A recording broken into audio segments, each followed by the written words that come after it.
Kemudian lanjut ke soal yang kedua mengenai root of equation. Nah, di sini ada fungsi juga.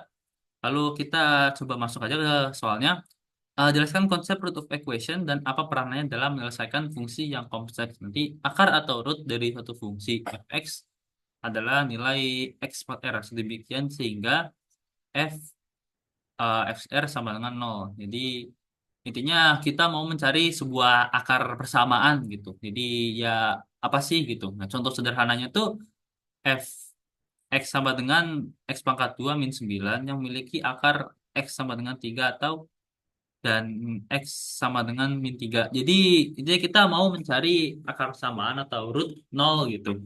Jadi kalau misal ini yang di sini nih kalau kita masukin x-nya itu sama dengan 3 itu bakal menghasilkan nol.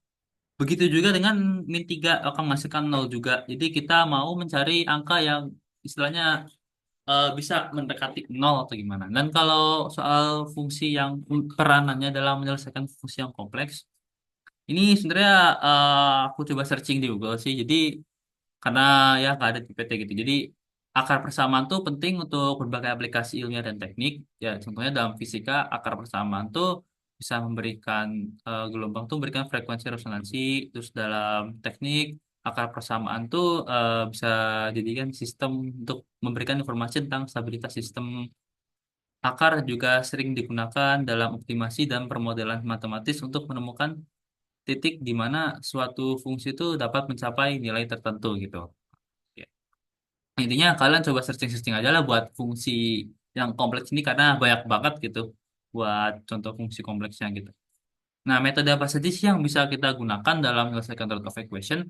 Ada satu, dua, tiga, empat metode. Nah, ada incremental yang dimana dia incremental search itu mencari akar dengan memeriksa nilai-nilai fungsi pada interval yang lebih kecil atau secara berurutan. Jadi dia increment atau secara bertahap gitu. Dari yang kecil terus ke gede, gede, gede, gede. Nah, lalu ada bisection di mana ini nih mode iteratif yang menggunakan teorema nilai antara untuk menemukan akar dengan membagi interval menjadi dua secara berulang. Nah, kalau bisection ini gampangnya kamu untuk mencari root of equation atau persamaan akarnya kamu potong jadi dua intervalnya, terus potong lagi jadi dua, potong lagi jadi dua sampai mendapatkan ya toleran error atau eh, root of equation atau persamaan akar yang diinginkan gitu. Nah, lalu ada linear interpolation itu metode yang digunakan secara linear gitu. Ini tahuan aja.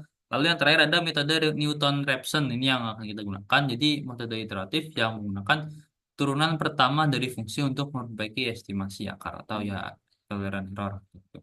Nah, dari definisi tersebut estimasi seluruh akar persamaan Y1, Y2, Y3 menggunakan metode Newton-Raphson dengan catatan Y0 sama dengan 2. Jadi di sini Y1, Y2, Y3 itu kita interval yang akan kita cari. Hmm.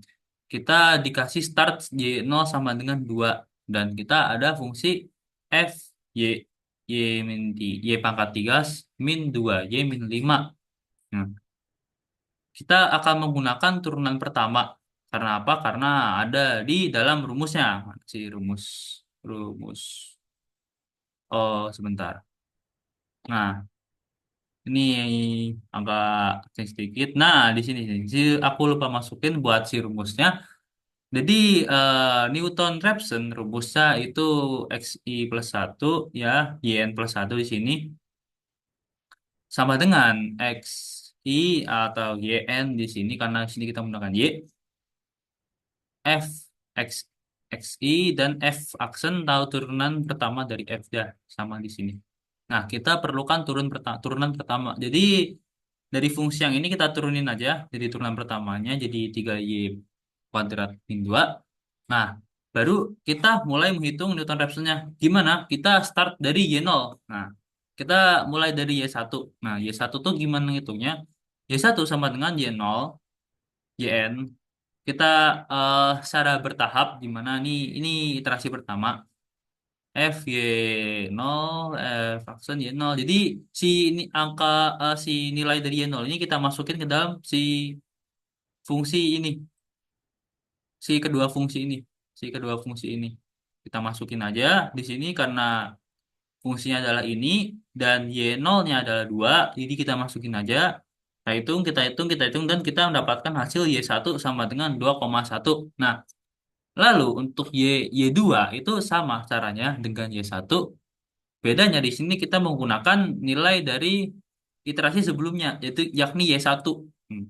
Y1 berapa nilainya? 2,1. Ya sudah, caranya sama, kita masukin rumusnya, terus kita masukin si Y1-nya, lalu kita hitung, dan kita menemukan perkiraan nilai Y2 itu di 2,0946.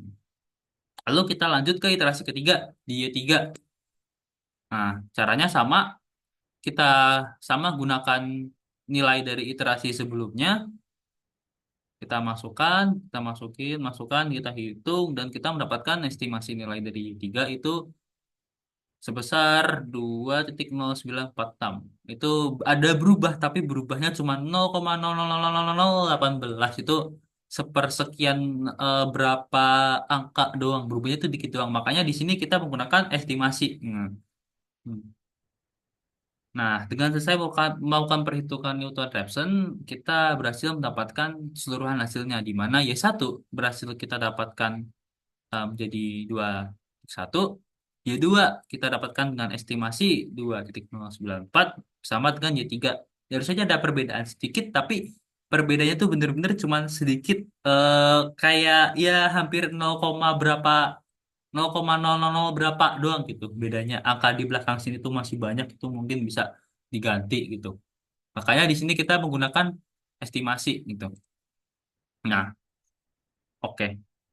Untuk Newton-Raphson di sini sudah selesai. Kita berhasil membahas tentang cara menghitungnya dengan Newton-Raphson untuk equation. Dan baik, untuk selanjutnya saya serahkan kepada teman saya, Evan Kurniadi.